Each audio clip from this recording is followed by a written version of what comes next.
Belle arrivée pour Tara dans le lagon de Mayotte. L'occasion pour les chercheurs de faire une dernière station plancton, un environnement et un intérêt nouveau pour ces habitués de la haute mer. On a décidé non seulement de faire un condensé de la station qu'on fait normalement au grand large, mais au niveau des lagons. Donc on fait beaucoup moins d'échantillons parce qu'il y a beaucoup moins de profondeur, mais on fait une grosse mesure du plancton aussi, des virus jusqu'aux animaux. Là, c'est essentiellement les bactéries, mais on filtre aussi les gyrus, donc c'est des virus géants.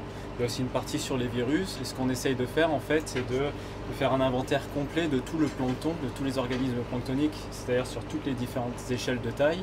Typiquement, ces cellules, à la fois elles fixent l'azote, mais surtout elles rejettent, donc elles captent aussi du gaz carbonique et elles rejettent de l'oxygène. Donc elles sont extrêmement importantes aujourd'hui, notamment en ces temps où on a mis beaucoup de gaz carbonique dans l'atmosphère. Biodiversité, analyse des écosystèmes, sensibilisation à l'environnement, le projet Tara Océan est fédérateur. Avec plus de 40 laboratoires internationaux associés, c'est tout un protocole commun qu'il a fallu adapter aux différentes missions scientifiques.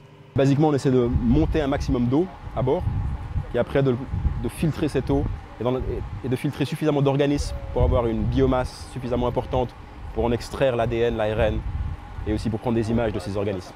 Toute l'eau en fait qui est ramenée sur un premier filtre qui va enlever d'abord les grosses particules et ensuite ça va venir ici sur un deuxième filtre qui va garder les plus petites particules et c'est majoritairement là, des bactéries qu'on essaye de conserver. Donc ensuite après ce filtre là on n'a plus qu'à le mettre au congélateur et après c'est envoyé aux différents labos qui pourront analyser en fait toutes les bactéries qu'il y a sur ce filtre là. Le prélèvement est assez basique. Après les méthodes qu'on va utiliser derrière ce prélèvement sont très nouvelles.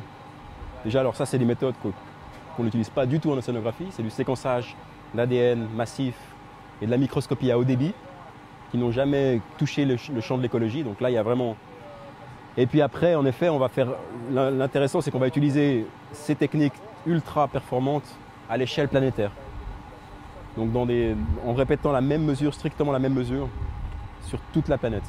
Donc ça va avoir un intérêt à mon avis extrême pour comprendre l'écologie du plancton. Une expédition océanographique exceptionnelle, mais aussi un voyage et des rencontres. Être embarqué à bord de Tara, c'est l'occasion de vivre une aventure unique. C'était fabuleux, on est passé on a visité des mondes, on n'a pas fait beaucoup de distance en fait, on est passé de Maurice à La Réunion, à Madagascar, à Mayotte, et on a visité des mondes complètement différents en fait. Pour moi, c'est ce que je cherchais aussi dans Tara. Je trouve ça assez fabuleux, à la fois d'aller à la découverte du plancton, mais d'aller à la vraie découverte d'autres mondes, d'autres gens, Je pense que ça ajoute énormément à la richesse de ce voyage.